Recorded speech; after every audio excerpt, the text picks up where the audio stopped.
వరి సాగు వద్దు. ఇదేదో నేను చెప్తున్న మాట కాదు. తెలంగాణ ప్రభుత్వం స్పష్టంగా ప్రకటించింది. ప్రత్యామ్నాయ పంటల వైపు ఫోకస్ పెట్టండి, వరి సాగు తగ్గించండి. తెలంగాణ ప్రభుత్వానికి కేంద్రం ఇచ్చిన స్పష్టమైన ఆదేశాలతో తెలంగాణ ప్రభుత్వం కూడా రైతుల్ని కోరుతా ఉంది. వరి సాగు వద్దు. ఎక్కడ నీటిపారుదల సదుపాయం ఉంటే అక్కడ వరి సాగు చేసేస్తా ఉన్నారు. తెలంగాణలో గతంలో పెద్దగా వరి సాగు తక్కువగా ఉండేది. మిగతా ఆంధ్రప్రదేశ్, వెస్ట్ బెంగాల్, ఛత్తీస్గఢ్ వీటితో పోల్చుకున్నప్పుడు కాళేశ్వరం ప్రాజెక్టు పూర్తయిన తర్వాత అన్ని డ్యాముల్ని లింక్ చేశారు. దాంతోనే నీటిపారుదల సదుపాయాలు మెరుగయ్యాయి. ఇక ఉచిత విద్యుత్ కూడా మొదలైన తర్వాత ప్రతి రైతు వరి సాగు చేయడం, ఇంకా తర్వాత వేరే పనులు చేసుకోవడం మొదలుపెట్టారు. పామాయిల్ సాగు కూడా పెరిగింది, అయితే ఇంకా పెరగాల్సి ఉంది. తెలంగాణలో ఖరీఫ్లో, రబీలో 1,40,00,000 టన్నుల ధాన్యాన్ని పండిస్తూ ఉన్నారు. కేంద్ర ప్రభుత్వం కొంటే 40 లక్షలు 50 లక్షల టన్నుల కంటే కొనుగోలు చేయరు. ప్రైవేటు వ్యాపారస్తులు ఆ సన్నధాన్యం మాత్రమే కొనుగోలు చేస్తారు. ఆ ముతకలు ముద్దులు కొనుగోలు చేసేవాళ్ళు కొద్దిమంది ఉంటారు.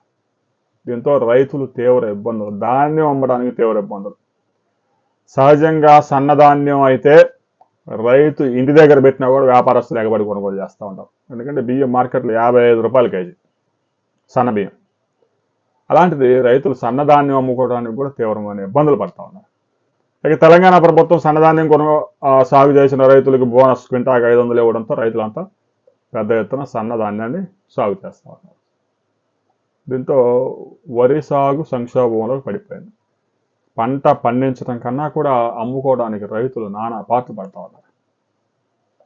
రాబోయే రోజుల్లో తెలంగాణలో వరి సాగుని తగ్గించకపోతే రైతుకి ఇబ్బంది తప్పదు. రైతులు ఏ పంట సాగు చేయాలో కూడా అర్థం కావడం లేదు రైతుకు కూడా. ఎందుకంటే మిగతా పంటలు ఏ పంట సాగు చేసినా కూడా సరైన దిగుబడి రావడం లేదు. పత్తి పంట సాగు చేస్తే పట్టుమని 4-5 క్వింటాలు దిగుబడి రావడం లేదు. మిర్చి సాగు చేస్తే ఏ సంవత్సరం ధర ఉంటుందో తెలియదు. మామిడి సాగు చేస్తే కొనేవాడు ఉంటాడో లేదో తెలియదు.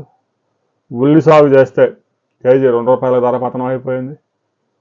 ఏదో వరి సాగు అయితే గ్యారెంటీగా దిగుబడి వచ్చింది, మద్దతు ధర ఉంది కాబట్టి అమ్ముకోవచ్చు.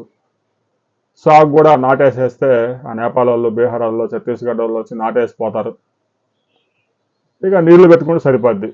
2-3 సార్లు ఎరువులు చల్లుకోవడం, పురుగు మందులు అవి చూసుకుంటే సరిపోద్ది. సాగు ఈజీగా ఉంది, 500 రూపాయల బోనస్ వస్తూ ఉంది. దీంతో రైతులు పెద్ద ఎత్తున వరి సాగుకి మరలారు. ఇప్పుడు సమస్య వచ్చి పడింది. ఒకప్పుడు తినడానికి తిండి లేక భారతదేశం అమెరికా నుంచి గోధుమలు దిగుమతి చేసుకుంటే తప్ప పొయ్యిలో పిల్లులు వేసేది కాదు. ఇప్పుడు పరిస్థితులు రివర్స్ అయిపోయాయి. పెద్ద ఎత్తున ధాన్యం ముబ్బడిగా వచ్చేస్తూ ఉంది. దేశీయ అవసరాలతో పాటు మరో 54 దేశాలకి, ఆఫ్రికా దేశాలకు కూడా బియ్యం ఎక్స్పోర్ట్ చేస్తున్నా కూడా ఇంకా మార్కెట్లో ధాన్యం ఎక్కువైపోయింది. రైతు సోదరులు ఆలోచించండి. వరికి ప్రత్యామ్నాయ పంటలు ఏ పంటలు సాగు చేయాలో ప్రభుత్వం అయితే చెప్పడం లేదు.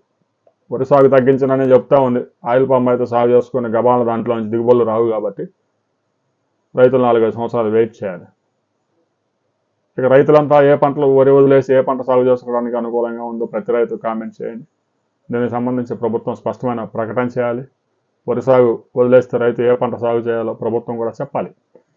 దీనికి సంబంధించి శాస్త్రవేత్తలు, వ్యవసాయ అధికారులు ప్రభుత్వం చేతిలో చాలామంది ఉంటారు కాబట్టి వరి సాగుకు ఆల్టర్నేటివ్ పంట ఏ పంట సాగు చేస్తే బెటర్ అనే విషయాన్ని ప్రతి రైతు కామెంట్ చేయండి.